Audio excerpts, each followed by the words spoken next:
the importance of creating a positive learning environment. So positive is the key word there. I'll just start playing with my little, so positive learning environment. So that's where students will feel safe, they'll feel nurtured and respected. And if those three aspects are catered for, then students are going to be a lot more engaged.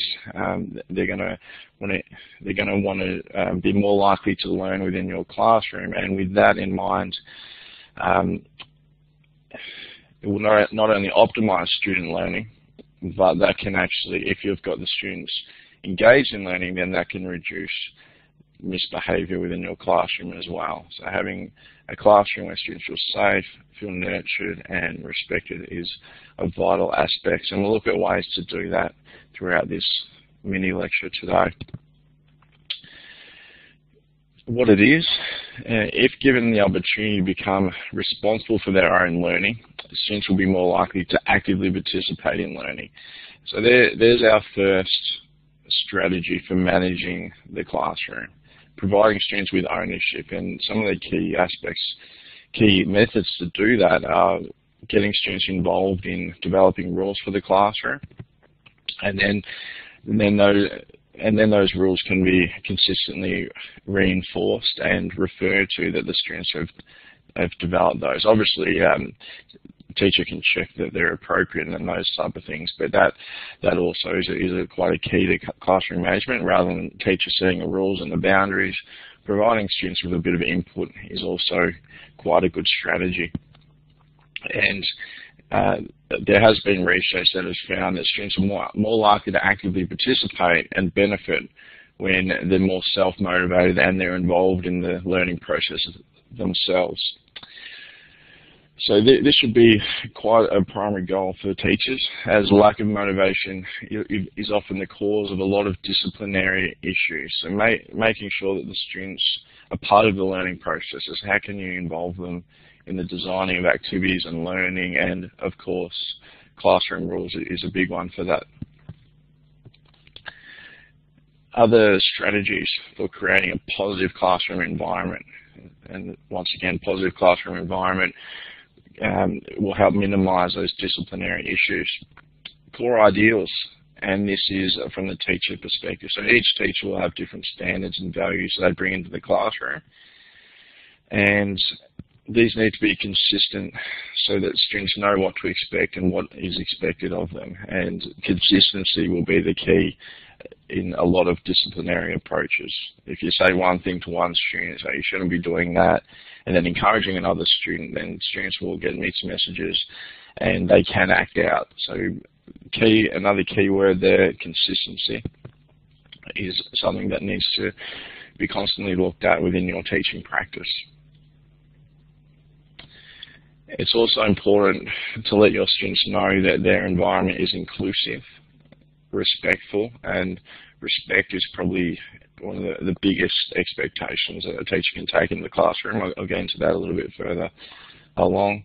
Community-oriented, and it's also important to remember the behaviour of the students will reflect, I was going to get into this on the last slide, the behaviour of students will reflect your actions in the classroom. So that's a really good thing to remember. You're a role model, and how you perceive the students can be reflected in their actions. So if you expect a lot of the students and that they're going to be high achievers and they're going to meet some of the goals that you've set, the parents have set, or whatever it may be, the students are more likely to respond that way. Rather, if you go into a classroom and you don't expect much of the students, then they can pick up that quite easily. So how you approach your teaching practices will often be reflected in the behaviour of the students. So that's how you've probably heard a lot, that how important enthusiasm is in the classroom and how infectious that is. Well, that reflects that assumption as well. Number two, ambience. It's a funny word, but this is also extremely important. Also, it's quite a little fun way of creating a positive learning environment. And it goes with the assumption that your classroom should be dynamic and an engaging place for your students. And a good way to create this is displaying student work samples. So it could be posters and and it could be some of those brainstorming charts about a certain topic.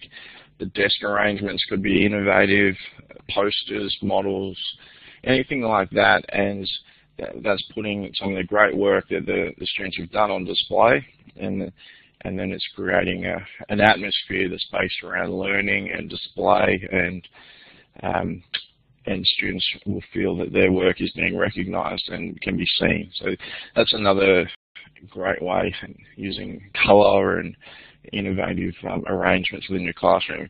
On the alternative, if your classroom is quite boring and students aren't engaged, then they can also act out.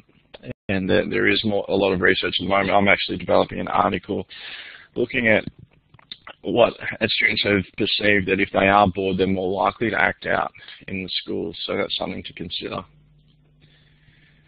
Number 3, expectations. I briefly touched on this earlier in this little lecture. If you establish your expectations early and keep them consistent, you're able to avoid many of the classroom management issues.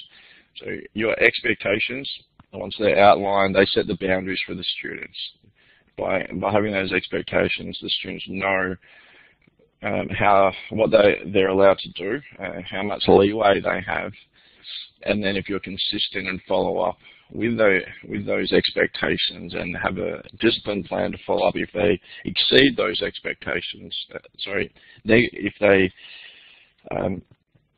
misbehave and don't align with those expectations, then you can have a disciplined plan to follow up. So it's a really important strategy within your classroom. Laying down the ground rules early, and that will really help your success as a teacher. And whenever you're dealing with the students, you can refer back to those expectations, and those expectations can also be drawn up by the students who have contributed to those rules and expectations within your classroom. And yeah, as you can see there, involve your students to ensure they are aware of the rules and consequences. So that's another really good one there. Relativity. Number 4, the role of the teacher goes both ways. You're responsible for imparting knowledge to your students, but you also need to learn from them as well. And throughout the next couple of weeks, we'll be looking at the importance of knowing your students, pre-assessing them with different diagnostic tools, surveys or reflective pieces or those type of things, because it's really important to know where your students have come from, their learning styles, their interests, their motivation, and those type of things, because that will allow you to get to know them and also tailor the learning so that they are engaged and they won't act out within your classes. And basically the materials and classroom activities can be relevant to those interests, which can help motivation again. And without students interested in what they're actually being taught, it can result in further issues.